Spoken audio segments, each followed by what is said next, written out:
Sir madam చెప్పండి. ఏం చెప్పమంటారు మేడం అంటే నేను ఇంత దారుణం ఎప్పుడు వినలేదు, చూడలేదండి. నేను ఇప్పుడే అండి చూసిన వెంటనే చాలా మనసుకు బాధగా ఉందండి. చెప్పండి సార్ మీరు. మేడం నిజంగా మేడం మీరు అన్నట్టు ఏంటంటే మానసిక వైద్యం నిపుణులుగా మనం ఎంతో మన ఇమోషన్స్ని ఆపుకోమంటారు. కానీ ఏంటంటే ఈ దారుణం చూసాక మా ఇమోషన్స్ ఆగట్లేదు తల్లి. ఇందాకటి నుంచి మేము మాట్లాడుతున్నాం, ఇద్దరు ఆడపిల్లలతో మాట్లాడుతున్నాం. ఇన్ని వందల కేసులు చేసాం మేము ఇప్పటికీ. కానీ ఏంటంటేనమ్మా అన్ని కేసులు చేయటం ఒక ఎత్తు, ఇలాంటి కేసు చేసి మీకు ఒక నిర్ణయం చెప్పటం, ఒక న్యాయం చేయటం ఒక ఎత్తు. ఈరోజు మనం ఆడపిల్లల్ని ఇక్కడ కూర్చోపెట్టి వాళ్ళ చేత మాట్లాడించి వాళ్ళు మనసు విప్పి మన ముందు మాట్లాడినందుకు మీ ఆడపిల్లలకి మేము హ్యాట్స్ ఆఫ్ చెప్తున్నాం. వాళ్ళకి మా ధన్యవాదాలు. ఇదేంటంటే ఇది దురదృష్టకరం, భయానకం, రాక్షసత్వం. ఇంతకంటే పెద్ద మాటలు ఇంకోటి లేవు. బహుశా ఏంటంటే ఇంకా ఎవరన్నా కనిపెడితే ఇంకా భయంకరమైనటువంటి మాటలు వాడచ్చేమో కానీ ఇటువంటి మనుషుల గురించి ఇంతకంటే నేను చెప్పలేనమ్మా. అయితే నువ్వెందుకు బాధపడుతున్నావు అంటే కనుక ఇది ఒక పెద్ద కారణం.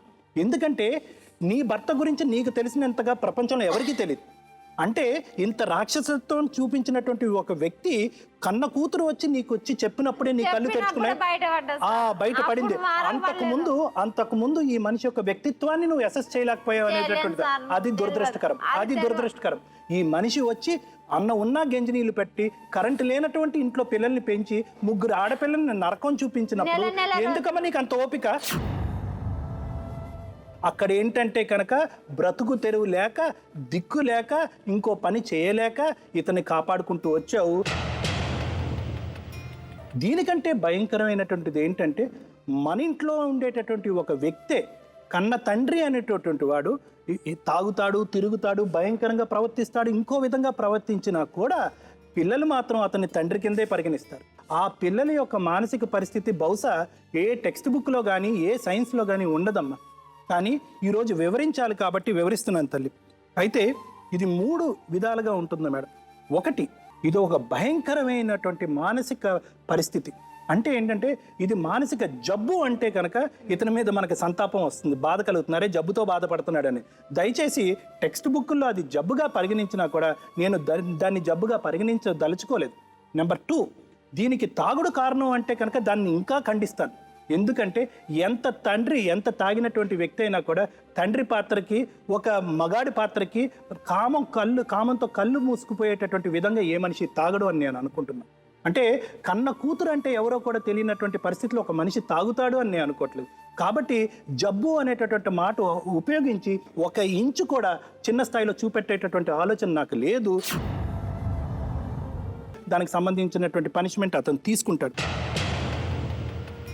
మొదటి స్టేజ్లో ఒక షాక్లోకి లోనవుతారు. మీ ఆడపిల్లలు కూడా ఆ షాక్లోంచి 3-4 సంవత్సరాలు అయినా కూడా ఇప్పటికీ కూడా తేరుకోలేదని నా అభిప్రాయం.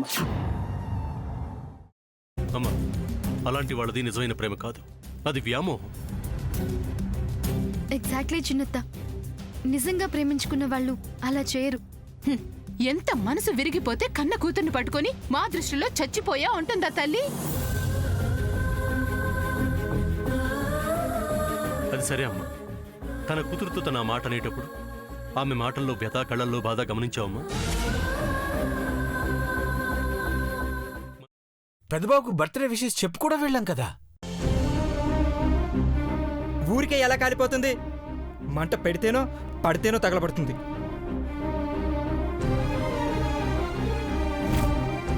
కరెక్ట్ చిన్నబాబు, నీకొచ్చినట్టే నాకు డౌట్ వచ్చింది. పార్వతే షర్టును తగలబెట్టిందనుకుంటా.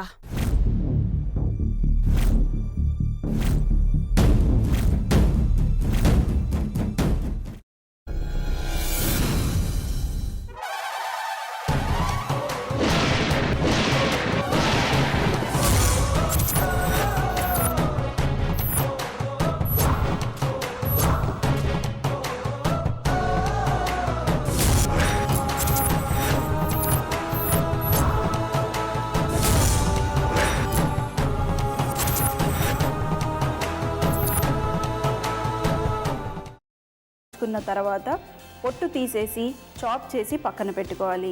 ఒక ప్యాన్లో కొద్దిగా నూనె వేడి చేసి అందులో ఆవాలు, మినప్పప్పు, శనగపప్పు, కరివేపాకు, సన్నగా తరిగి పెట్టుకున్న ఉల్లిపాయలు వేసుకుని 1 నిమిషం పాటు వేయించుకోవాలి. ఆ తర్వాత కాల్చి కట్ చేసి పెట్టుకున్న వంకాయని కూడా అందులో వేసుకుని బాగా మిక్స్ చేసి బౌల్లోకి ట్రాన్స్ఫర్ చేసుకుని అందులో తగినంత చిక్కటి పెరుగు లేదా పల్చటి పెరుగు వేసుకుని మిక్స్ చేసి అన్నంతో కానివ్వండి, చపాతీతో కానివ్వండి సర్వ్ చేసినా చాలా బాగుంటుంది.